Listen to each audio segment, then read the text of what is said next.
बुलढाणा जिल्ह्यातील खामगाव तालुक्यातील गवंढाळा ग्रामपंचायतीतील कथित गैरव्यवहाराच्या चौकशीसाठी 2 तरुणांनी ग्रामपंचायत कार्यालयासमोर उपोषण सुरू केले आहे। विविध मागण्यांसह कारवाईची मागणी करत आंदोलन अधिक तीव्र करण्याचा इशारा देण्यात आला आहे।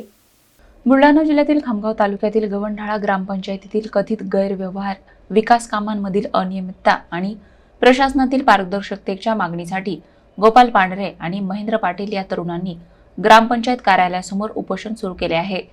उपोषणकर्त्यांनी ग्रामपंचायतीच्या आर्थिक व्यवहारांची उच्चस्तरीय चौकशी करावी, माहिती अधिकारांतर्गत मागविलेली माहिती वेळेत न देणाऱ्या संबंधित अधिकारी आणि प्रथम अपीलीय अधिकाऱ्यांवर कारवाई करावी, तसेच विविध विकास कामांचे अभिलेख जनतेसाठी खुले करावेत, अशा मागण्या केल्या आहेत।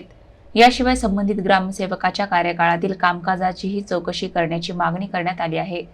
मागण्यांची पूर्तता होईपर्यंत उपोषण मागे घेणार नसल्याचा निर्धार उपोषणकर्त्यांनी व्यक्त केला आहे। दरम्यान या प्रकरणावर ग्रामपंचायत किंवा संबंधित प्रशासनाची अधिकृत भूमिका अद्याप समोर आलेली नाही। आम्ही गेल्या 6 महिन्यापासून ग्रामपंचायत गवंढाळा या चौकशीसाठी झालेल्या भ्रष्टाचारावर चौकशीसाठी आम्ही संबंधित अधिकारी BDO साहेब यांच्याकडे वारंवार तक्रार केलेली आहे, तरी आजपर्यंत आम्हाला कोणत्याही प्रकारची माहिती मिळालेली नाही। आम्ही BDO साहेबांना वारंवार भेटलो, त्यांनी आम्हाला उडवाउडीची उत्तर दिले। त्यानंतर आम्ही गेले 29/7/2026 पासून आजपर्यंत आम्ही उपोषणाला बसलेलो आहे।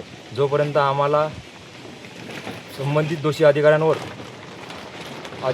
कारवाई होत नाही, तोपर्यंत आम्ही आमचे उपोषण सोडणार नाही।